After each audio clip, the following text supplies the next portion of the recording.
Selamat malam, salam sejahtera. Terima kasih karena bersama dengan saya di Nazilin Unity Channel. Malaysia kerugian RM 4,5 triliun. Selama 26 tahun perkara ini kita tak pernah tahu.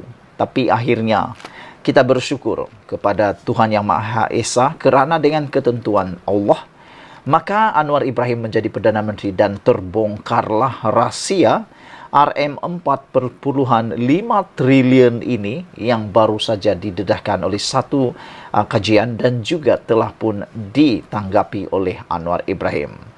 Anwar Ibrahim menyatakan bahawa beliau telah mengarahkan semua pihak yang berwajib termasuk SPRM, LHDN dan Bank Negara Malaysia serta PDRM untuk mengambil tindakan sewajarnya. Saudara-saudara, yang saya nak ulas kepada anda semua ialah mungkin anda tak tahu sangat berapa besarnya nilai RM 4,5 triliun itu.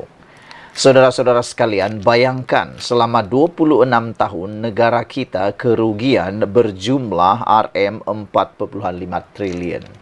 Sehingga kan apa yang berlaku kepada Malaysia, kita seakan-akan amat tertinggal berbanding dengan Singapura. Berbanding dengan Singapura, kalau ikut sebenar, kita sebenarnya boleh bersaing dengan mereka. Bayangkan, saudara, begini saja andaian itu. Kamu share kepada semua orang, supaya orang tahu bahawa nilai RM 4,5 triliun itu kalau dibina rumah. Hari ini kalau ianya dibina sebuah rumah yang bernilai 200,000 sebiji rumah, hampir semua penduduk yang ada di Malaysia akan memperoleh seorang satu rumah percuma. Bukankah itu satu perkara yang menarik? Bukankah itu satu perkara yang hebat? Bayangkan, itu kalau 200,000. Rumah 400,000. Sebuah banglo kalau dibina setiap rakyat Malaysia diberi sebuah banglo bernilai RM400,000, hampir keseluruhan rakyat Malaysia boleh dapat rumah percuma tanpa perlu bayar apa-apa kalau 4,5 triliun ini dibina rumah. Bayangkan begitu teruknya perbuatan sakau tersebut. Yang menyakitkan hati kita ialah 4,5 triliun ini terangkum dengan pelbagai kesalahan jenayah. Ada yang rasuah, ada juga yang tak bayar cukai, ada juga yang diselewengkan, ada juga yang... Jadi, saudara-saudara sekalian, kalau Anwar Ibrahim tak mendedahkan perkara ini, menjadi persoalan kita ialah, adakah kita akan tahu tentang kerugian 4,5 triliun ini? Selama 26 tahun, tak pernah kita dengar pun benda ni, tapi akhirnya kita ketahui juga. Saya berdoa supaya kalau tidak pun semua uang ini dapat diperoleh semula, kita berdoalah sebahagian daripadanya boleh diperoleh. Dan orang-orang yang terlibat dalam jenayah ini dapat dikesan dengan secepat mungkin. Hari ini, satu keputusan tentang kerugian RM 4,5 triliun ini diumumkan dan mengejutkan kita semua. Yaitu keputusan Siasat Malaysia rugi RM 4,5 triliun adalah satu langkah yang tepat.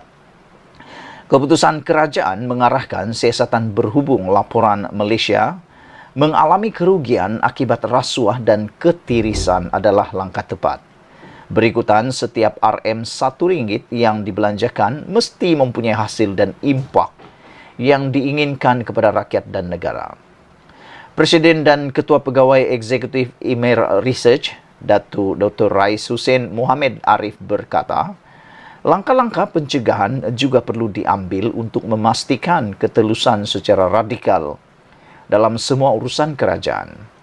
Keputusan yang sangat baik oleh Perdana Menteri Datuk Seri Anwar Ibrahim untuk mengarahkan siasatan kerugian yang besar dialami negara akibat rasuah dan ketirisan.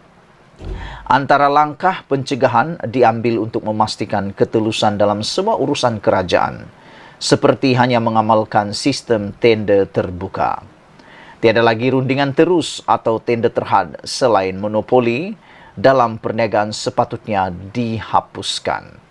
Saya setuju dengan kata-kata ataupun dengan cadangan ini, yaitu semua tender tidak boleh lagi secara rundingan terus atau tender terhad. Semuanya haruslah melalui sistem tender terbuka. Kerana dengan sistem tender terbuka, secara amnya ataupun secara sendirinya, harga kepada tender tersebut akan jadi jauh lebih murah. Ini boleh menjimatkan wang negara sehingga berbilion ringgit.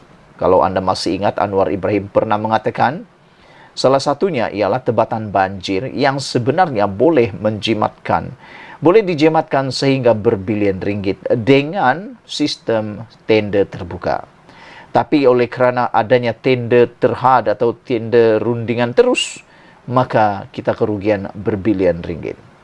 Jadi itu sebabnya saya amat menyokong tindakan untuk pelaksanaan semua tender dalam bentuk tender yang terbuka. Selain itu, ianya juga akan mewujudkan persaingan yang sehat dan tidak ada lagi lobby-melobi, monopoli di sana-sini, dan paling teruk wujudnya unsur-unsur atau galakan untuk melakukan rasuah. Oleh itu, modal atau model input-output outcome atau hasil impak mesti dipraktikkan dalam semua peringkat perolehan, daripada perancangan bajet sehingga pelaksanaan bajet. Pada Sabtu, Perdana Menteri Datuk Seri Anwar Ibrahim menyatakan pihaknya mengarahkan agar siasatan dijalankan berhubung laporan Malaysia mengalami kerugian mencecah RM4.5 trilion dalam tempoh 26 tahun akibat rasuah dan ketirisan.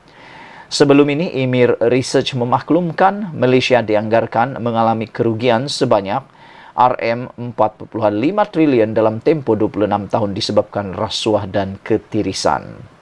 Mengulas lanjut, Rais Hussein menekankan penting penerapan yang padu IOI dalam sektor awam di Malaysia sebagai salah satu cara yang paling terpantas untuk membina semula potensi nasionalnya dalam setiap aspek. Kami ingin menekankan sekali lagi betapa pentingnya pelaksanaan pendekatan IOI untuk kebaikan negara ini, kata beliau. Hanya pemimpin yang benar-benar berminat untuk membina sebuah Malaysia daripada runtuhan akan mengutamakan dan memperjuangkan pelaksanaan IOI di pelbagai sektor perkhidmatan awam. Sebaliknya, mereka yang ingin mengekalkan budaya ketirisan itu akan mengabaikan, menangguhkan atau menentang secara langsung, jelas beliau lagi.